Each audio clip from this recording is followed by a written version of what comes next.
Acara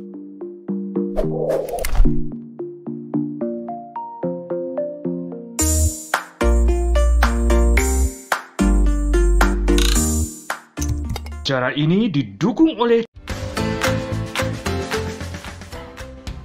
tokoig.id, toko Instagramnya orang Indonesia. Salam bahagia kerabat desa Indonesia, salam pagi, semangat pagi hari ini. Kita kedatangan tamu luar biasa dari seberang sana. Karena saya ada di Pulau Jawa, berarti saya di luar Pulau Jawa, berarti kan di seberang. Kita pengen ngobrolin hari ini, kita ngobrolin tentang desa pesisir apa kabar. Gitu kan. Kenapa apa kabar? Karena mungkin beberapa kerabat desa sempat mempertanyakan karena mungkin saya orang gunung, jadi kok yang diekspos banyak ngobrolin tentang teman-teman di desa daratan gitu kan, artinya desa pegunungan. Redaksi sudah menyiapkan, terima kasih Om Dian, sudah menyiapkan tamu istimewa kita yang kemudian berbau-bau pesisir, karena memang Om Dian ini banyak berhubungan dengan teman-teman pesisir, jadi memperhatikan pesisir. Urusan mangrove ada berapa jenis, bentuknya kayak apa, dilihat dari daunnya dan seterusnya, itu tim redaksi kita sangat paham, Om Dian. Terima kasih Om Dian sudah memperkenalkan kita, menghadirkan Mas Ruli dari Mina Poli. Jadi Mina itu ikan, poli itu banyak. Poli itu banyak, poligami, berarti agamanya banyak, terus istrinya banyak. Selamat pagi Mas Ruli. Selamat pagi. Assalamualaikum warahmatullahi wabarakatuh. Pak Waalaikumsalam. Sahabat Kepoin Desa dimanapun berada. Senang Oke. sekali bisa bergabung di TV Desa nih. Pagi. Sehat Mas? Alhamdulillah. Sehat. Alhamdulillah. Ada juga ternyata Mas Ruli bawa kawan luar biasa, Ketua BPD Badan Permusyawaratan Desa yang kemudian banyak melakukan empowering bisnis di desa dengan potensi lokal yang ada. Nanti ceritanya pasti panjang dari Mas Ruli, tapi kita akan menyapa dulu. Mas Amin, apa kabar? Ya, alhamdulillah, kabar baik Pak. Assalamualaikum, selamat pagi dan salam dari desa. Oke, ini salam dari desa, tapi posisinya kayaknya lagi ada di meeting di hotel berbintang ini, jadi ada kalanya boleh juga teman-teman di desa ini juga ada acara-acara di kota untuk kemudian menambah jaringan, menambah relasi untuk kemudian kembali lagi ke desa, kemudian memperkuat, mempersiapkan desa untuk bisa menangkap peluang-peluang yang ada di masyarakat luas. Mas Ruli, kita mungkin mulai. Mas Amin, aku izin ngobrol dulu sama Mas Ruli ya. Mas Ruli, tentang kabar desa pesisir, mungkin ini ada kemudian Mina Poli, artinya banyak ikan. Jadi ikannya semakin banyak karena cuma ketika hanya berpikir banyak ikan, kalau nggak banyak yang beli kan juga masalah juga, tuh kasihan juga teman-teman yang sudah budidaya atau mungkin sudah melakukan penangkapan dan seterusnya. Nah, pengen dengar ini cerita mulainya gimana ini jatuh cinta dengan ikan, jatuh cinta dengan pemberdayaan masyarakat, karena kan apapun ceritanya ketika memang kemudian sudah masuk di wilayah itu kan pasti ada rasa ketertarikan, rasa cinta, kemudian mendedikasikan untuk sesuatu kan gitu. Boleh cerita ini, Mina Poli ceritanya apa, kemudian dimulainya dari mana? Silakan. Baik, terima kasih Pak Koco, sahabat Kepoin Desa dimanapun berada. Jadi saya cerita sedikit ya. Awalnya saya dulu nggak suka ikan nih Pak Koco. Jadi dari saya kecil, mungkin dari SD sampai dengan kuliah tingkat 3, itu saya nggak makan ikan. Jadi saya ingat seperti ada trauma waktu saya sempat makan ikan waktu kecil, itu ikannya amis ya, jadi tidak bisa termakan gitu. Nah, kemudian jalan hidup saya kuliah di Fakultas Perikanan dan Ilmu Kelautan Institut Pertanian Bogor. Nah, jadi nggak suka ikan, tapi kuliahnya di perikanan. Lebur ke Fakultas Perikanan. Dan jurusannya budidaya perairan atau budidaya ikan ya, budidaya ikan. Nah, di situ waktu saya tingkat 3 itu kan ada praktek lapangan ya, magang gitu, praktek kerja. Nah, di tempat budidaya ikan hias dan ikan lele. Nah, pada suatu malam lah waktu itu, supervisor dari tempat saya praktek itu ngajak, ayo kita ngeliwet yuk. Ngeliwet lauknya apa? Itu. Dia nunjuk kolam lele gitu. Wah, makan lele nih. Waduh, saya bisa nggak makan nih. Terus akhirnya saya kebagian bikin sambal tuh. Saya pertama kali mungkin bikin sambal buat umum waktu itu. Saya bantu bikin sambal. Saya bikin sambalnya karena saya megang ikan masih geli kan, bersihin gitu-gitu masih belum berani waktu itu. Nah, akhirnya saya yang bikin sambal. Nah, Mas Ruli itu aslinya mana? Lihat ikan dulu. Aslinya saya sebenarnya di Lampung, Pak. Saya dari Bandar Lampung. Ya, dari Bandar Lampung. Yang nggak jauh dari laut lah. Masih wilayah pesisir juga ya, kalau Lampung. Ya, lanjut. Nah, kemudian saya praktek itu di Bogor, di salah satu sentra ikan hias dan lele di Bogor. Nah, kemudian malam hari itu akhirnya kita makan tuh liwetan ikan lele. Nah, akhirnya saya coba kan, karena nggak ada pilihan lain. Mau makan, harus makan yang ada di situ kan. Ikan lele saya coba. Nah, pertama kali itu kok ikan ini kok beda sama yang saya makan belasan tahun yang lalu. Amis gitu-gitu kan. Ini kok ikannya fresh sekali. Ternyata setelah itu saya baru tahu, ikan itu sebenarnya apapun ikannya, selama dia baru, segar, itu rasanya enak. Nggak amis gitu. Jadi yang ikannya amis itu berarti ikannya memang sudah tidak bagus. Beda ya, ada amis ikan, ada yang amis beneran ya. Kalau amis ikan itu khas.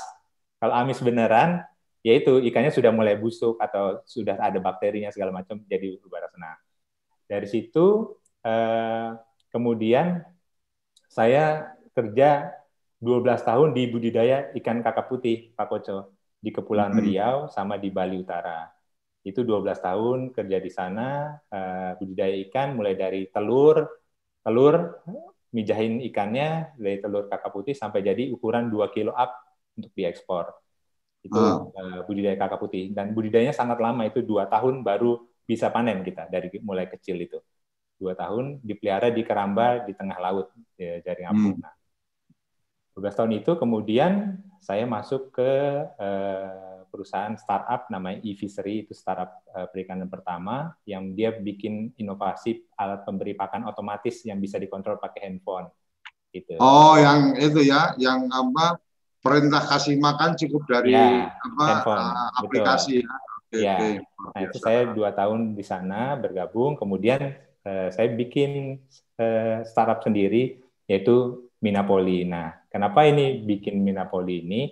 Salah satunya adalah sebenarnya waktu saya bekerja di perusahaan kedua ya, itu saya pernah ada satu momen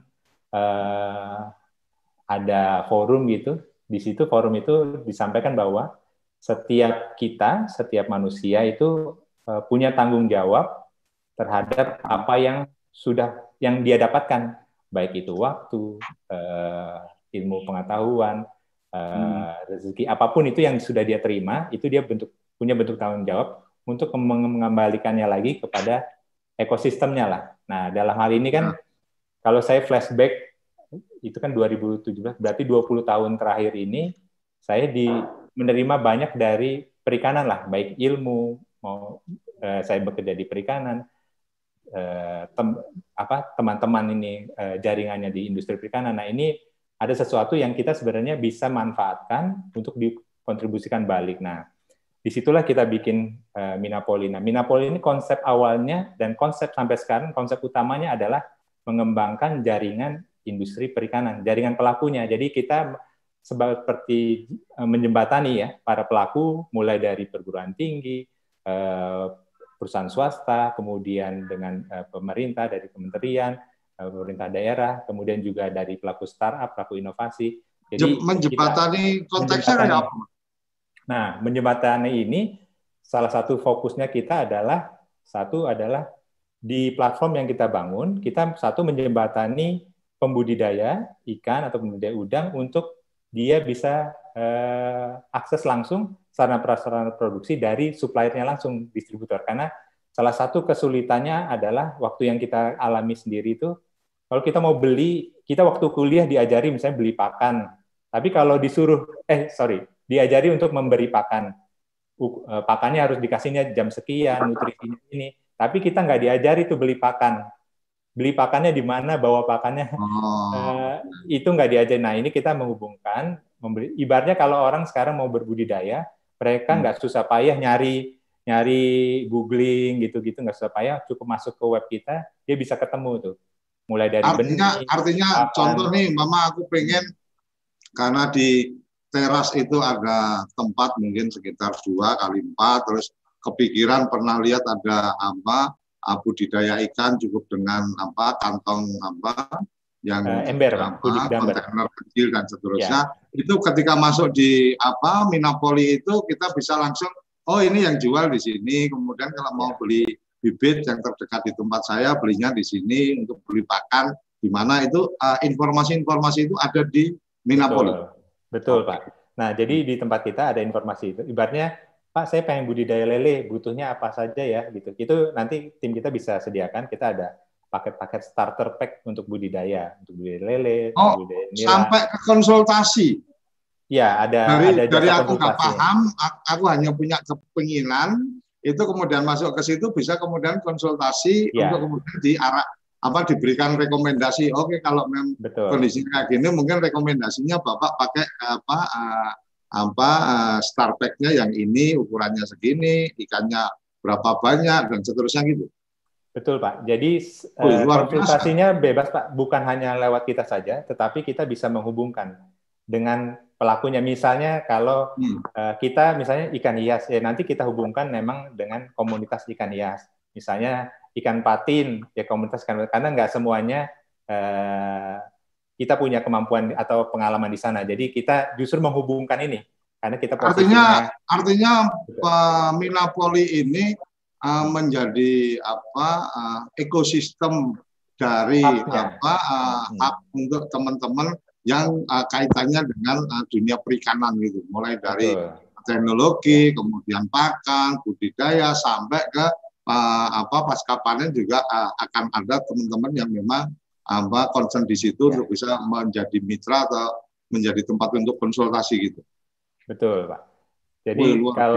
Jadi kita lebih seperti hub-nya, karena kita memanfaatkan jaringan yang kita bangun selama hampir 20 tahun terakhir ini di perikanan gitu, Pak. Nah, ini kan tidak banyak ya. Startup biasanya background-nya orang IT yang masuk ke industri gitu. Nah, ini kita dibalik. Jadi kita orang industri, orang yang sudah lama di perikanan disentuh sedikit dengan IT gitu, Pak. Nah, ini yang kita kembangkan. Nah, selain itu di platform mulai kapan nih, Mas? Kalau karena berkah pandemi, jadi COVID harus kita syukuri atau sudah kita sudah berjalan hampir 3 tahun ya, Pak. Ya. Oke. 3 tahun. Mulai dari awal sekali itu sudah hampir 3 tahun. Dari awal merintisnya itu 3 tahun. Ya alhamdulillah. Cuma tahun ini mungkin percepatannya lumayan ya, dengan kondisi orang dipaksa untuk friendly dengan digital ya. Alhamdulillah, Pak. Ini jadi ada berkah juga ya di balik kesulitan yang dihadapi. Jadi traffic kita alhamdulillah 6 kali naik, Pak, dari akhir tahun sampai sekarang. Itu naiknya 6 kali. Jadi juga dari sisi pendapatan juga alhamdulillah sudah naik 3 kali. Jadi belum habis tahunnya sudah naik 3 kali. Jadi cukup banyak orang yang akses online setiap harinya. Meskipun untuk perikanan sebenarnya akses orang tuh dibanding situs berita itu sangat sedikit ya, tetapi kita lihat trennya cukup bagus gitu. Nah, agenda sampean bukan dibandingkan dengan situs berita toh. Betul, ya. Oke, lanjut. Nah, Ya. Nah, dari kita mengembangkan jaringan ini, fokus, akhirnya salah satunya kita ketemu dengan Fakultas Perikanan, yang mana saya lulus memang dari situ, Fakultas Perikanan dan Ilmu Kelautan IPB. Saya lulus dari situ, beberapa kali kita bertemu di forum. Waktu itu Dekan Fakultas Perikanan, Bapak Dr. Luki Arianto, menjajaki, Mas Ruli bisa bantu nggak? Ini ada apa namanya, program untuk konservasi duyung dan lamun di daerah Sulawesi Tengah ya, tepatnya di Toli-Toli. Itu bisa nggak coba dilihat apa potensi yang bisa dikembangkan untuk bisa meningkatkan atau memberikan mata pencarian alternatif gitu. Nah, karena program konservasi duyung dan lamun ini sendiri tentunya masyarakat di sana itu yang dulunya itu sebagian masih sering untuk menangkap duyung, Pak. Nanti Pak Amin bisa cerita tuh. Duyung? Ya, duyung. Dari sana adalah salah satu daerah sentra duyung itu ada di sana, Pak. Di daerah Toli-Toli itu di dekat. Nah, di Duyung belakang itu, ini saya... ikan duyung ya? Ikan duyung, Pak. Ikan duyung, bukan putri duyung. Bukan putri duyung. Nah, putri duyung sama bisa poligami banyak banget itu. Lanjut. Itu, ya 2 tahun yang lalu ya tepatnya, terus kemudian oke, ya ini satu selain dengan Minapoli juga karena memang saya ada interest juga untuk sisi kuliner ya, saya memang suka masak lah ya, makanya dulu kalau waktu yang tadi praktek itu saya buat sambalnya gitu. Nah, saya suka masak karena ibu saya dulu catering, jadi saya suka bantuin. Nah, akhirnya yaudah kita ke sana ya, ke tempatnya desanya Pak Amin. Ada 3 desa sebenarnya, ada 3 desa yang dikembangkan untuk konservasi duyung dan lamun. Santigi, Desa Santigi, Ogotua, dan Malala. Nah, dari situ kita survei, ada 2 yang pendekatan. Ada 1 pendekatan wisata apa yang bisa dikembangkan, yaitu. Kemudian yang kedua, ada nggak produk yang bisa dikembangkan dari desa pesisir ini. Gitu. Nah, dari situ kita lakukan survei, ketemulah Pak Amin waktu itu pertama kali. Pak Amin, ya kita ngobrol-ngobrol sama perangkat desa, sama ibu-ibu, mungkin ibu-ibu PKK ya, atau ibu-ibu desa gitu ya. Ada cukup banyak itu, cukup antusias sekali. Intinya waktu kita datang, masyarakat sana sangat antusias. Nah, ini yang bikin tim kita bersama FPIK IPB itu juga semangat ya. Jadi kita mau membantu mereka sendiri semangat. Jadi kita lebih semangat lagi. Akhirnya, oke, kita diskusikan mulai dari awal kita bikin apa ya.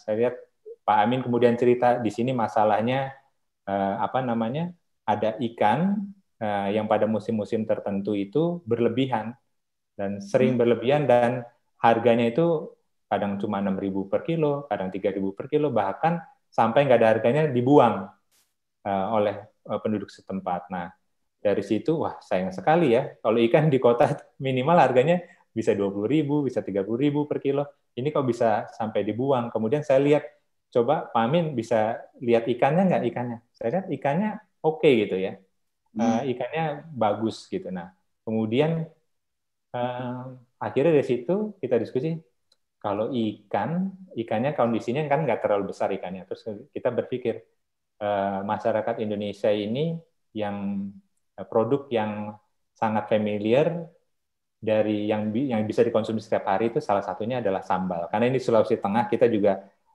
berkiblat dengan sambal roa ya, yang dari Bitung Manado itu kan sangat terkenal kalau sambal roa. Nah, ini kita coba karena ini sesuatu yang ibaratnya dari sisi produksi ibu-ibunya sudah terbiasa bikin sambal, tidak sulit gitu, dan juga peralatannya juga cukup sederhana. Dari sisi pemasaran juga orang biasa makan sambal, minimal dia mau coba, bukan hal yang baru gitu. Nah, dari situ ya sudah kita bikin apa namanya yang gampang apa ya, STM, sambal tembang Malala gitu, sambal tembang Malala nama desanya. Tembang itu jenis ikannya. Jadi ikan tembang ini ikan tembang lagu ya, seperti. Nah, ikan tembang ini. Karena kalau kebayang begitu sambal tembang Malala, itu langsung kepikirannya lagu Malala itu kayak apa, padahal itu nama desa. Betul, Gitu ya. iya iya. Jadi saking Menarik. nikmatnya Tapi seperti boleh menikmati juga lagu. dengan diciptakan lagu dengan apa? Dengan judul Malala gitu kan, lagunya kayak apa gitu. Betul, betul. Lanjut Mas Ruli. Nah, dari situ kita kita bikin aja, coba kita bikin sambal. Kita tanya ibu-ibu gimana kalau kita bikin sambal nih. Saya akhirnya pertama kali kita coba ibu-ibu bikin sambal seleranya ibu-ibu deh, bebas gitu. Nah, sebelum itu kita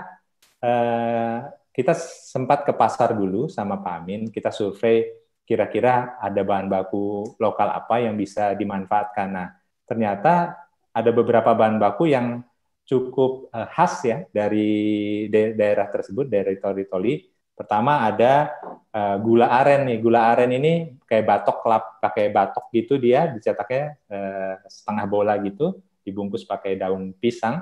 Itu enak sekali. Kemudian juga ada minyak kelapa. Minyak kelapa yang itu kalau buat bakar ikan segar ditambah minyak itu dipoles, dibakar, nggak perlu bumbu lain-lain, Pak Kocok. Waduh, wanginya udah enak banget gitu. Nah, karena minyak kelapa itu ya. Minyak kelapanya itu keluar ya. Enak banget minyak kelapanya. Nah, kemudian apa namanya, yaudah kita coba bahan baku yang ada ya. Kalau cabai itu umumnya ada ya, cabai, bawang kita ada. Yaudah kita coba, ibu coba bikin. Nah, bikin sekali stylenya dengan ibu-ibu nih. Nah, kemudian kita udah dapat nih, oh ibu-ibu ini bisa bikin sambal. Nah, kemudian supaya sambal ini bisa lebih diterima rasanya masyarakat umum dan juga kita bisa lebih tepat, akhirnya kita sebagai ya tadi ini menghubungkan kita dengan pelaku usaha rumah tangga untuk sambal roa. Kita datangkan mentor buat teman-teman di Desa Malala, ini namanya Mbak Ika Darmiasuti. Dia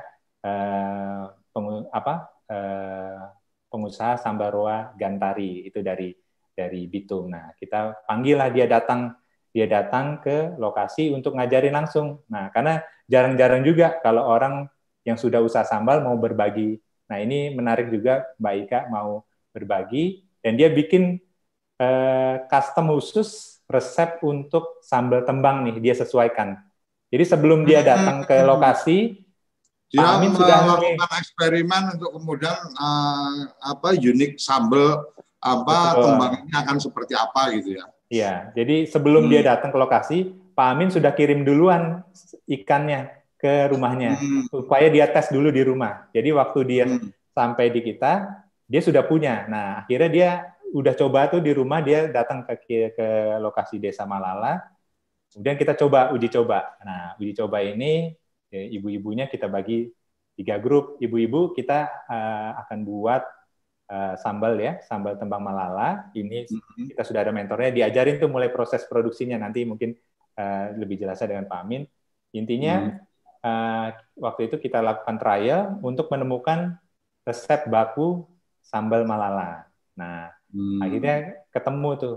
Jadi setelah selesai, kita coba apakah kita tes semua dengan yang hadir, apakah sambal ini punya ciri khas nggak? Nah, karena kan sambal harus punya ciri khas biar bisa diingat ya. Nah, sambalnya waktu itu di situ kita tes, dan juga sambal ini saya bawa Pak ke Bogor, ke Jakarta untuk dites dengan, waktu itu juga dites dengan dosen-dosen dari FPIK IPB, kita tes ya. Ada nggak asnya, ada rasanya gimana? Kita ada bikin kuesioner. Satu, teksturnya beda. Jadi teksturnya sambalnya ini agak beda, ada kasar-kasarnya. Ada kasar-kasarnya. Nah, itu satu khas. Yang kedua, dari minyak kelapanya ini yang paling utama. Minyak kelapanya ini karena dari Desa Malala ini diproduksi secara tradisional, beda sekali kalau kita pakai minyak yang bermerek yang dijual di supermarket, banyak ya, yang minyak sawit ya. Nah, ini itu memberikan paduan rasa yang kalau saya bilang sih tidak terlupakan ya. Jadi khas sekali. Kalau kita mau ingat sambal Malala itu gampang. Kalau udah coba, oh sambelnya yang begini deh. Yang Artinya sebagai seorang yang hobi masak atau chef, ketika kemudian sambal kembang Malala ini, ibarat kata tutup mata pun, blind test pun ketika dicolok, betul. Oh ini Malala gitu. Bisa. Kira-kira ya. kayak gitu. Betul. Kalau diadu gitu, itu bisa. Khasnya karena ada khasnya. Dari rasa ikannya, kemudian dari minyak kelapanya, terus ada gula arennya tuh, yang jadi manisnya itu beda. Jadi kan ada pedas, ada manis sedikit ya, walaupun nggak banyak, itu juga memberikan tes yang berbeda. Jadi paduannya ini juga kita juga beruntung sekali ya. Ibaratnya kan kita tidak membayangkan ini jadinya seperti, alhamdulillah bisa jadi nih sambal tembang itu akhirnya diteruskanlah oleh Pak Amin nih. Udah jadi hampir 2 tahun ini kita lepas Pak Amin dan teman-teman di Desa Malala itu yang meneruskan. Oke, sekarang kayaknya perlu mendengar dari Mas Amin ini. Malala. Jadi ketika bicara ini ada sambal tembang Malala itu, kalau kemudian tidak mendapatkan informasi awal, sambal apa, sambal tembang Malala, langsung lagunya yang kayak apa kan gitu, karena tembang Malala ada tembangnya, terus Malala itu kan juga kalau untuk jadi judul lagu kan asik juga tuh Mas Amin. Mas Amin boleh berbagi cerita pembuka dikit dulu, untuk kemudian apa ini sambal tembang Malala dan semua potensi, nanti kita juga perlu dengar juga nih semua potensi desanya seperti apa. Tapi yang pertama mungkin Malala dulu deh. Silakan Mas Amin. Ya, terima kasih. Gini Pak Koco ya, semuanya sambal tembang ini, ikan tembang sendiri itu awalnya sih memang jenis ikan yang melimpah ruah ya kalau di tempat saya ya, melimpah ruah. Nanti kalau ikan yang lain juga melimpah sih sebenarnya, tapi itu ada harga lah. Tapi yang ikan yang lain itu melimpah tapi nggak sampai ruah gitu ya? Ya, melimpah pasti. Kalau di Jawa sih, kalau di ukuran kami di sini lumayan banyak ikan, Pak Koco ya. Oke. Lanjut. Cuman memang ikan tembang ini sendiri itu ikan yang memang tidak ada harga sih kalau menurut saya. Bahkan ya, dan kurang diminati. Mas Amin kan banyak kenal dengan teman-teman dari luaran gitu. Kalau di Jawa ikan tembang itu ikan apa ya? Ikan sarden sih, Pak. Oke. Artinya penyebutannya sarden itu ya, ikan sarden gitu ya. Kalau untuk lebih menggampangkan. Iya. Tulang-tulang kecilnya yang banyak itu ya. Berangkat dari situ kemudian kebetulan ketemu nih Mas Ruli sama tim konservasi nih. Diskusi, muncul ide. Ayo, gimana caranya nih Pak saya supaya saya bisa mengangkat nih nilai jualnya ikan ini. Yang tadi cuma dibuang, tidak diminati oleh masyarakat, ya mungkin bisa diolah lah. Jadi seperti apa yang pokok ada nilai jualnya, kemudian memberikan peluang kerja bagi masyarakat setempat. Nah, alhamdulillah muncul ide Mas Ruli, teman-teman untuk membuat sambal tembang ini. Jadi dan itu luar biasa menurut saya. Saya patut berterima kasih, terutama tuh Mas Ruli dan teman-teman yang lain dari PD dan yang berbicara hari ini. Alhamdulillah menjadi sambal khas ya untuk toli-toli, karena memang toli-toli itu nggak punya sambal khas ya, yang lahir dari toli-toli itu belum punya. Ada sambal yang kemudian dari luar daerah kemudian masuk toli-toli. Namun sambal khas Tembang ini ya merupakan memang produk lokal asli toli-toli. Yang artinya sorry Mas Amin aku potong. Artinya hari ini ketika kemudian ada sambal tembang Malala tadi, itu kemudian menjadi satu produk khas dari toli-toli.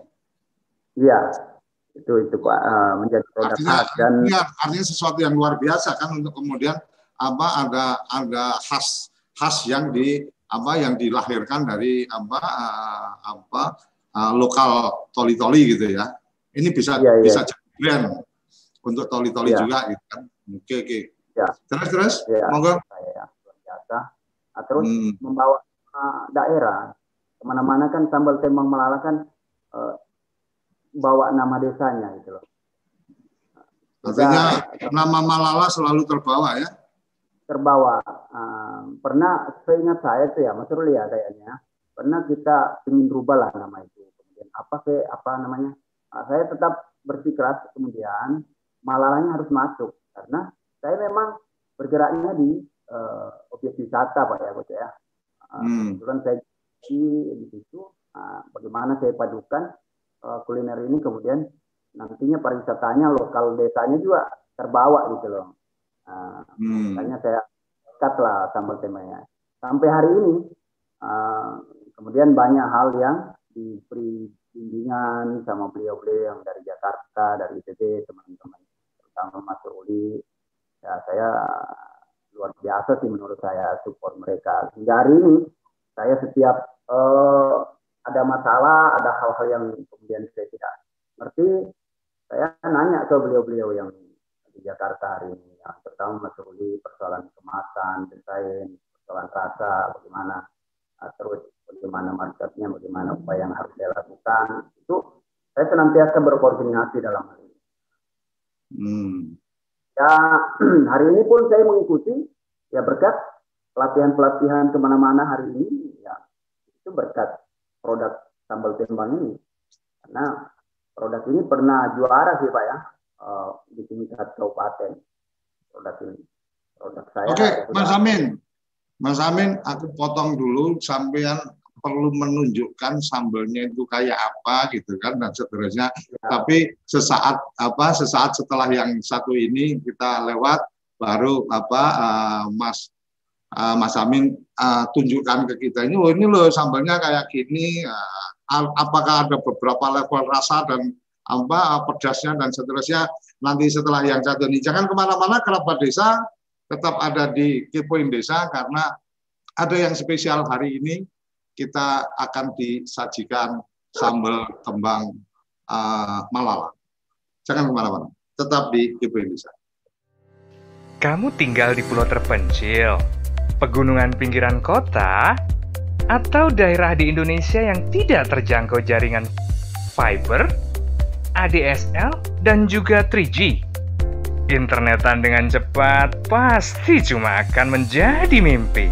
Mau pakai tol langit, pakai Desa Wifi, kunjungi www.desawifi.id.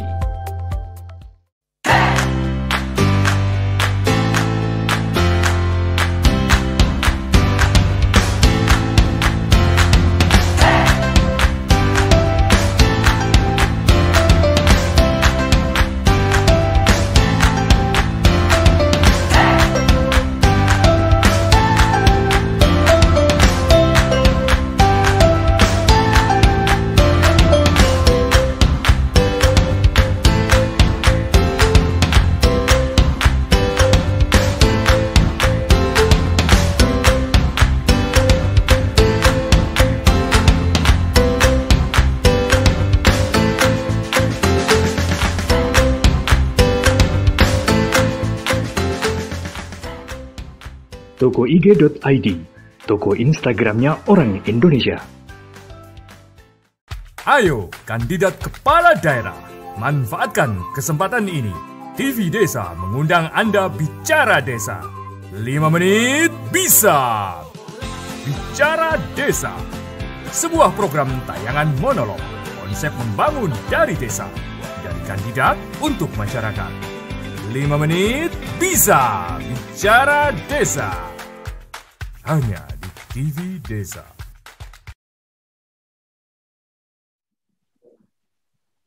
Oke, kembali lagi setelah ada yang numpang lewat. Bukan numpang lewat ya, memang harus kita lewat di situ. Itu bagian dari jaringan usaha TV Desa, beberapa yang tadi lewat. Nah, sekarang kita waktunya untuk memberikan ruang kepada jaringan bisnisnya Mas Amin. Jadi ada produk luar biasa menurut saya ketika ada satu daerah membuat satu produk baru yang itu kemudian diperjuangkan menjadi satu produk unggulan lokal, menjadi brand dari satu daerah. Dan yang membuat saya tertarik luar biasa adalah keberanian Mas Amin untuk tetap bertahan bahwa nama desanya harus ikut di produk itu.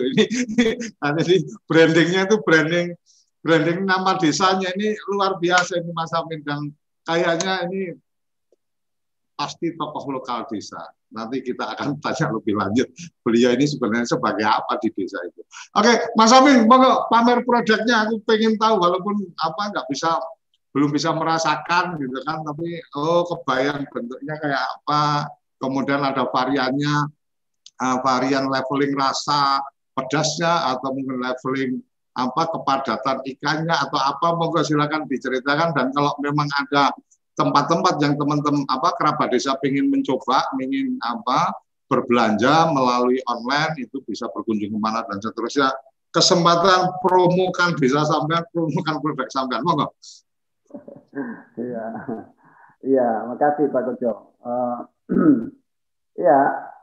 Produk sambal ini alhamdulillah lumayan dikenal ya, kalau untuk ukuran toli-toli, untuk daerah lokal toli-toli cukup terkenal. Karena memang dia punya nama mudah terekam di memori sesungguhnya sebenarnya. Iya. Kalau ajak sambal tembang Malala pasti satu contoh Pak Koco nih. Saya yakin lah nggak bakalan lupa nih namanya sambal tembang. Iya dong. Ya. Karena kalau tembang Malala udah langsung bayang goyang-goyang gitu kan. Itu baru nama ya, baru nama.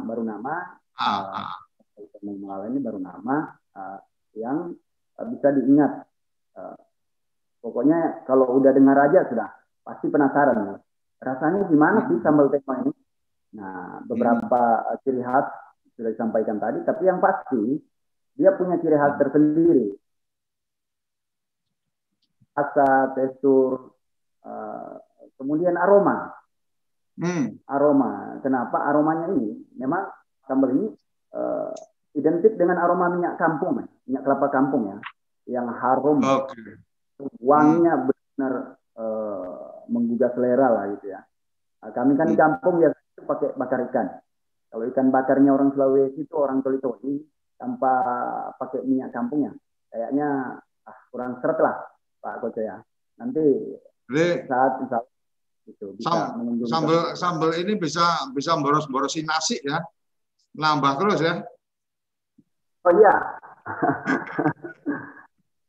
nambah terus pokoknya. Jadi ada berapa ini Mas Amir? Ada berapa varian produk ini? Artinya apa, ada varian level kepedasan atau ada varian-varian lainnya? Ya, hingga hari ini sih soalnya kami baru produksi level sedang ya Pak Koco ya. Dan itu menurut survei konsumennya ya, itu yang artinya semua mayoritas suka sih kalau itu. Tetapi semuanya ke depan juga kami akan buat beberapa varian. Artinya produk pertama ini ibarat kata quote unquote adalah seri rasa klasiknya gitu ya. Baru nanti akan ada pengembangan seri produk yang lain gitu ya. Iya, pasti seperti itu. Tadi Mas Ruli menyampaikan tentang produk ini hampir 100% itu bahan bakunya lokal. Mas Amin bisa berbagi cerita supaya ada ketika kemudian belanja sambal tembang Malala itu bukan sekedar karena rasa, tetapi juga ada cinta atau ada kepedulian terhadap ini memang semuanya dari teman-teman di desa Malala umpamanya. Sama seperti mama saya hari ini kenapa masih merokok tidak yang pakai filter, karena saya lebih menghargai ibu-ibu yang jadi tukang linting, dia bisa menyekolahkan anaknya dan seterusnya kan gitu. Artinya ada keterikatan tertentu nih yang kita dapat gitu kan. Kalau kalau menceritakan sambal tembang Malala itu ada nggak yang kemudian membuat orang dari ini karena kalau saya konsumsi ini maka saya ini sedang dilayani oleh ibu-ibu yang mengerjakan ini, oleh warga di desa Malala, bukan kemudian saya sedang dilayani oleh robot mesin yang kemudian mengemas dan seterusnya. Monggo, Mas Amir. Iya, ya betul Pak Koco. Itu dari ikannya sendiri itu, jenis ikannya sendiri kan ini dari hasil tangkapan nelayan ya, dari tangkapan nelayan mayoritas di desa saya. Mulai saya ambil di situ, kemudian saya proses itu, tentu memakai tenaga orang lain sebelum diolah jadi sambal ini sendiri.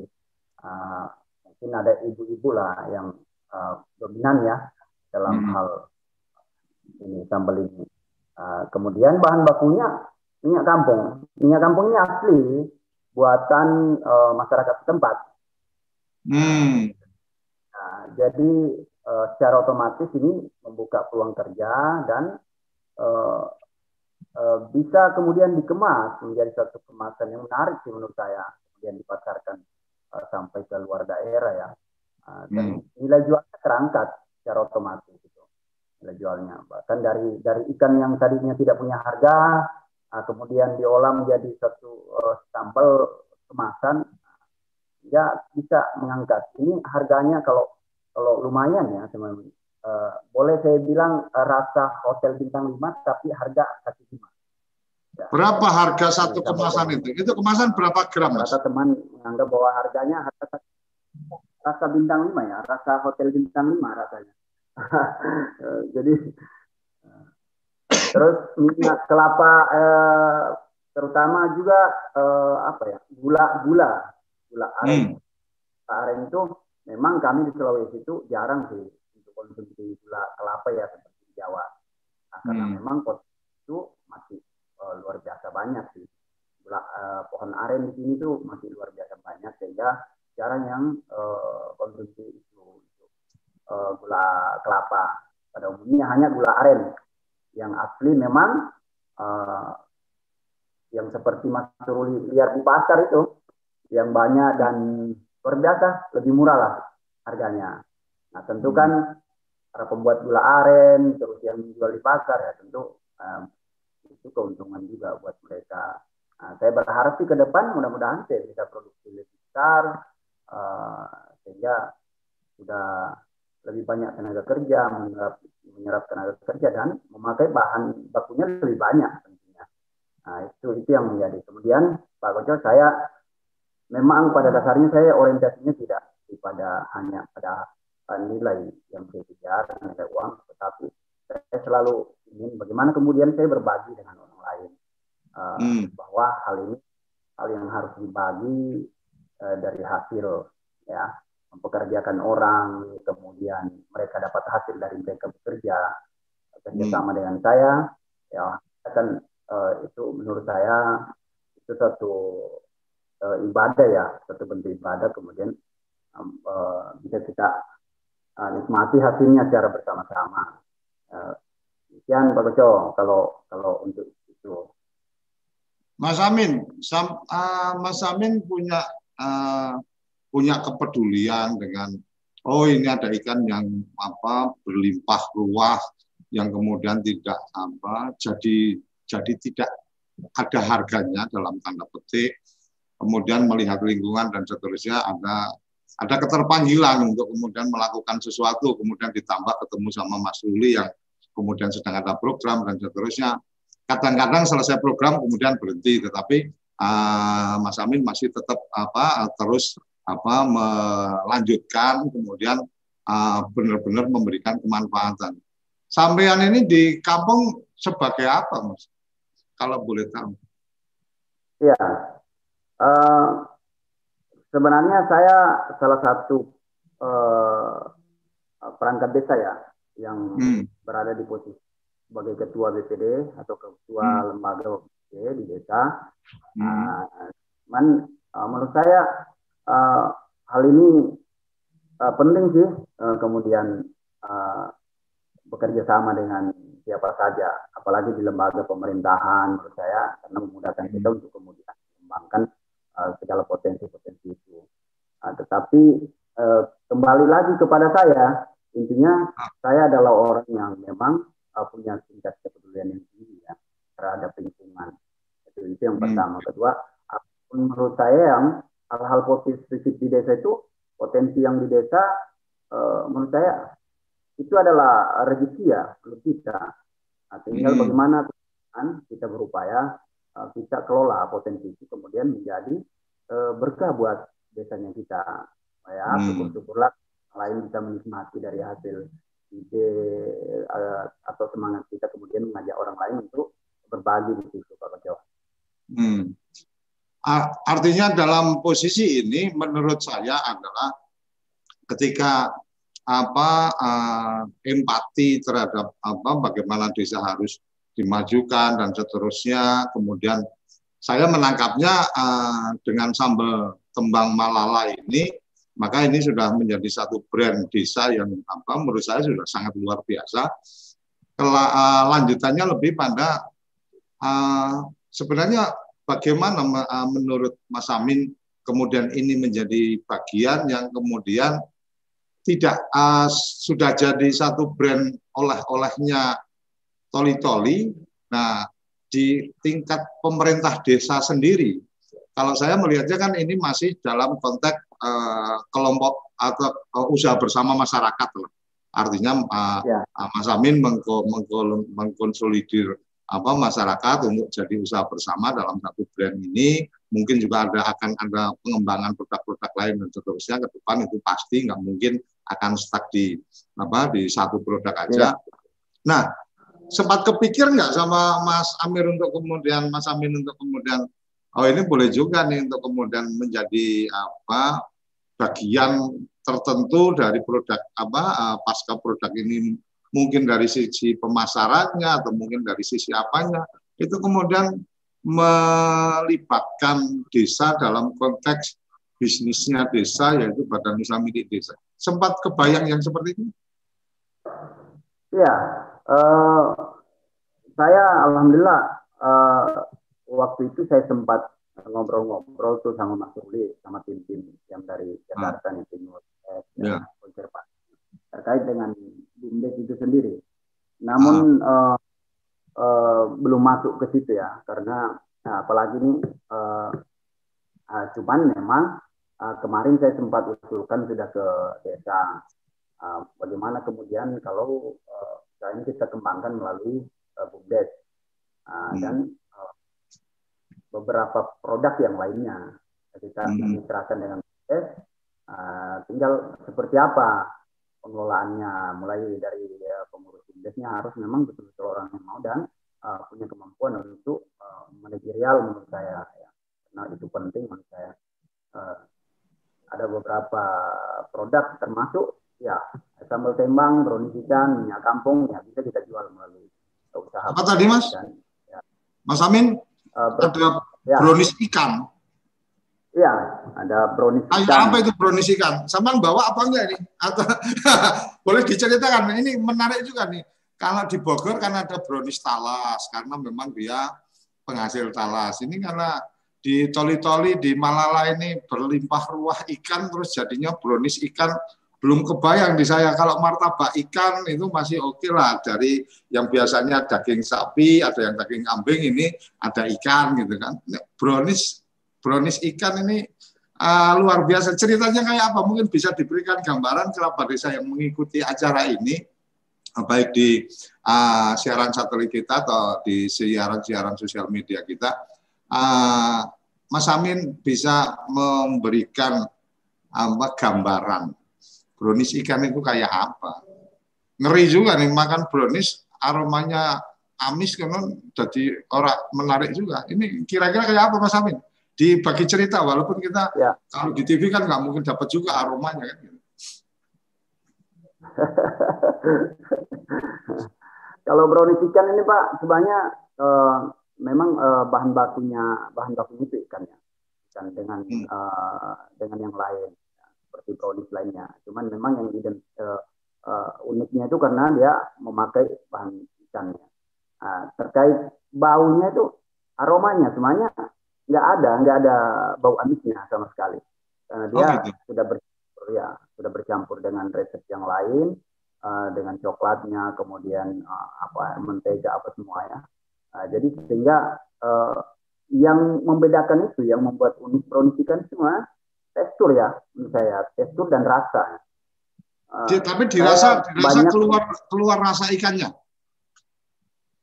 Iya, teksturnya ketika kita konsumsi itu teksturnya memang lain daripada yang lainnya. Jadi saya mau gambarkan seperti apa ya, kalau harusnya nggak usah digambarkan, nanti saya kirim alamat hasil dikirim. Lah daripada yang Mas Amin. Boleh, siap. Jadi diceritakan sekilas, nanti dikirim ke saya aja biar saya langsung merasakan. Tapi luar biasa.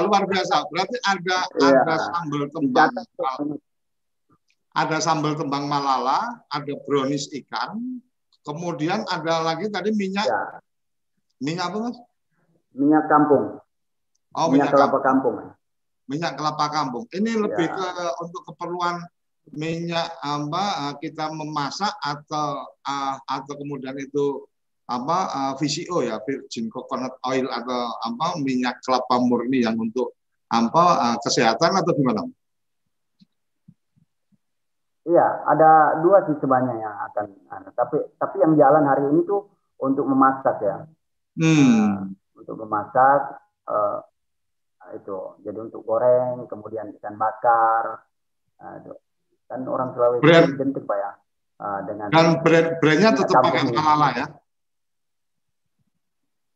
Mereknya Malala. Jadi saya kasih nama minyak kelapa saya itu Pak, minyak kelapa mereknya itu Mopore. Mopore itu bahasa daerah. Ya, bahasa daerah di sini Mopore itu baik, bagus. Nah, itu. Nggak ada tambahan Malalanya, Mopore Malala gitu kan. Jadi Malala itu mesti ngikut terus di semua produk sampan nih kayaknya. Karena brand Malala ini begitu Malala gitu kan langsung kebayang, udah langsung Malala taunya ya hanya ada di situ aja. Malala yang lain jadi bisa hilang gitu. Brownies ikan Malala ya, sambal tembang Malala, terus bakso ikan Malala. Ya. Bakso ikan juga. Ya, bakso ikan juga ada. Bakso ikan itu kemudian frozen untuk pengiriman di luar daerah atau masih untuk di lingkungan aja? Di lokal, di kabupaten, karena masih masa expirednya itu sangat terbatas sehingga kami masih pre-order aja. Oh gitu. Saya. Oke, luar biasa, berbasis ikan dan seterusnya. Aku kembali ke Mas Ruli. Ini udah nggak terasa Mas ngobrol-ngobrol gitu udah di penghujung ini. Nggak terasa udah hampir 1 jam. Ada bukan tanggung jawab. Ada kebutuhan juga ketika tadi bagaimana sudah mengembangkan aneka produk lokalnya. Yang terakhir tadi yang bakso itu juga bakso ikan. Ketika memang secara taste itu ada yang unik dari Malala, itu mungkin ya bisa jadi dengan dukungan dari Mas Ruli dan teman-teman, kemudian itu bisa dikembangkan menjadi satu industri. Taruh kata nih, kemudian dikemas vakum yang bisa tahan sampai berapa lama, kemudian bisa dikirim kemana-mana dengan jalur logistik yang ada di aplikasi dan seterusnya. Kayaknya menurut saya ini jadi sesuatu yang menarik, apalagi kemudian branding nama desa yang dijadikan sebagai brand produk buat saya luar biasa sekali ini. Jadi tembang Malala ketemunya sambal gitu kan, ketemunya Malala minyak untuk goreng. Ketika minyak untuk masak, maka mungkin akan menjadi satu uniqueness ketika kalau masak yang seperti ini, kalau pakai minyak Malala ini aromanya akan dapat seperti apa dan seterusnya. Artinya ada bagian-bagian yang menarik menurut saya untuk itu dieksplor lebih lanjut. Mas Ruli, ini sudah di penghujung acara, masih ada sekitar 4 menit kita harus mengakhiri ini.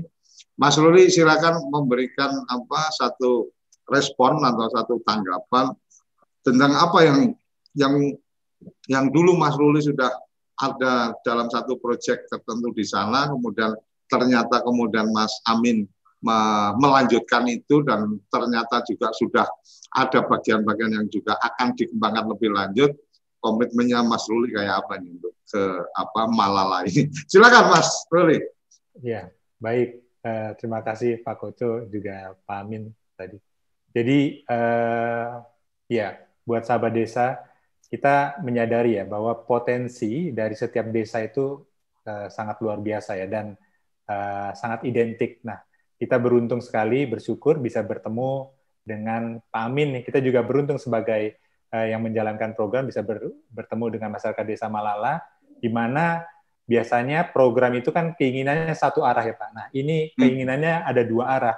Nah, ketika program itu bisa berjalan dua arah, baik dari yang menjalankan ataupun menerima program ini, itu maka program itu bisa berjalan. Dan ini terbukti selama 2 tahun terakhir setelah program berakhir, ini apa yang kita sudah lakukan itu bisa diteruskan oleh masyarakat. Dan tentunya meskipun program sudah berakhir, kita memiliki keterikatan lah secara ya emosional ya dengan Desa Malala, dengan perjuangannya kita melihat perjuangannya Pak Amin dan kawan-kawan, bagaimana terus berjuang untuk memasarkan produk ini. Mulai dari hanya di desa tersebut, kemudian ke kota Toli-Toli, kemudian hingga ke Palu, hingga ke Kalimantan Utara, ke Makassar, bahkan ke Jakarta beberapa kali. Nah, ini merupakan bentuk buat kita suatu kebahagiaan tersendiri ya bisa melakukan itu. Jadi kita memberikan bantuan saat ini pun bisa dengan seikhlasnya kita, maksudnya artinya tanpa ada program, tanpa ada proyek kita bisa lakukan itu karena memang dari masyarakatnya sendiri punya keinginan untuk maju, untuk mengembangkan desanya. Nah, kita lihat Desa Malala ini salah satu contoh yang baik. Nah, ini mungkin sahabat-sahabat dari Kepoin Desa atau TV Desa di mana berada.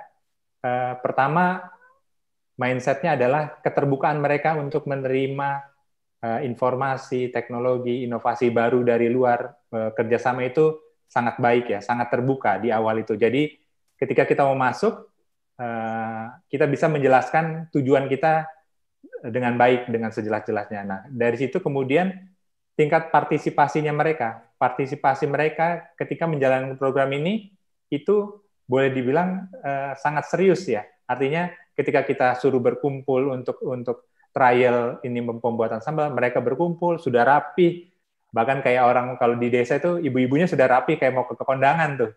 Kita pada mau ngulek sambal rapi sekali. Nah, disiapkan segala sesuatunya, semangat gitu. Nah, kita juga datang jauh-jauh ke sana juga tidak terasa capeknya, apalagi kalau ketemu pas lagi musim durian tuh Pak di sana. Langsung kita masuk durian. Ada durian juga. Ada durian Pak di sana, duriannya. Oh, ini hukumnya wajib ini aku ngirim alamat ke Pak Samin ini. Jangan sampai aku nggak nyicipin duriannya di sana nih. Ya. Lanjut Mas. Nah, jadi untuk menutup sesi hari ini, saya ingin terus Pak Amin untuk terus bisa semangat ya bersama menggerakkan terus teman-teman lebih banyak lagi masyarakat Desa Malala yang bergerak karena potensinya ini nggak cuma untuk produksi sambal, brownies, kemudian minyak kelapa, juga ada destinasi wisata di depannya Desa Malala ini ada Pulau Ratu Ampat yang sebenarnya Pak Amin sudah merintis, sudah mulai membuat plangnya, kemudian jasa transportasi dari desanya ke lokasi tersebut walaupun dekat hanya 10 menit, tetapi kan tetap membutuhkan kapal ya. Nah, ini potensi-potensi dan mudah-mudahan di sini ada mungkin dari Kementerian Desa ataupun yang lainnya, Kementerian Kelautan Perikanan yang bisa memberikan ataupun bekerja sama dengan Desa Malala mengembangkan Mina Wisata Pulau Ratu Ampat ini. Karena itu kalau dikombinasikan, itu bisa banyak membuka lapangan kerja, memberdayakan masyarakat pesisir ya, desa tersebut. Nah itu peluang itu sangat terbuka. Nah ini mumpung kita bisa punya partner ataupun desa yang masyarakatnya ini semangat ingin maju nih. Seperti Pak Amin saya lihat sangat rajin sekali posting di sosial media perkembangan sambalnya, kemudian juga mengikuti pelatihan-pelatihan ya. Jadi banyak sekali pelatihan yang diikuti Pak Amin, bahkan hari ini juga dia ikut pelatihan e-commerce di Toli-Toli, sudah bertemu dengan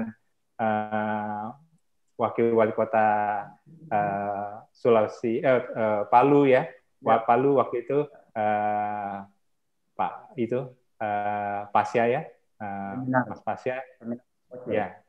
Jadi ya waktu ada seminar OKOC, jadi aktif lah memperkenalkan produk ini. Jadi kalau lihat Facebooknya Pak Amin itu sangat aktif. Nah, mungkin itu Pak Koco. Jadi buat teman-teman yang di desa, cari peluang kerjasama dengan siapapun dan welcome untuk kerjasama dengan pihak luar ya, supaya bisa lebih berkembang. Namun tentunya ada batasan-batasan yang terus harus dijaga ya, misalnya kearifan lokal dari desa tersebut. Begitu kira-kira Pak Koco. Terima kasih Mas Ruli. Matur nuwun Mas Amin juga. Luar biasa pagi ini kita mendapatkan satu pencerahan bagaimana desa bisa cepat berkembang itu ketika memang ada ketersediaan untuk membuka dirinya terhadap ide-ide atau gagasan atau apapun dari pihak luar, kemudian teman-teman yang datang pun itu juga tidak hanya sekedar menggurui dan menyampaikan teori-teori, tetapi juga mendengarkan apa yang kemudian menjadi harapan, apa yang kemudian menjadi bagian dari lokalitasnya, kearifan lokalnya seperti apa yang berkembang dan seterusnya, itu juga perlu dijaga. Dan ketika para pihak ini bisa saling mengambil perannya dengan baik, ini akan menjadi sesuatu sinergi yang luar biasa, dan memuliakan desa pasti menjadi bagian yang kemudian harus dipegang bersama-sama, bahwa ini adalah untuk keperluan bagaimana kita memuliakan desa-desa yang ada di Indonesia ini. Sahabat kerabat desa, untuk yang ingin memberikan usul, saran, masukan, tamu-tamu inspiratif siapa yang akan kita undang, ada nomor WA official kita 083 kali 01317160. Itu adalah nomor WA official. Jadi kalau ada ide-ide tamu yang perlu kita undang untuk bisa menjadi inspirasi kerabat desa seluruh Indonesia untuk memajukan desanya, memuliakan desanya, silakan, jangan sungkan-sungkan, langsung sampaikan ke tim kami di redaksi. Nanti tim redaksi akan mencoba melakukan komunikasi sehingga para pihak yang bisa menjadi inspirasi ini bisa kita undang menjadi tamu di Kepoin Desa. Sampai di sini Kepoin Desa edisi kali ini, kita akan bertemu tiap pukul 8 sampai 9 pagi dari Senin sampai Jumat hanya di TV Desa. Salam bahagia kerabat desa Indonesia. Terima kasih.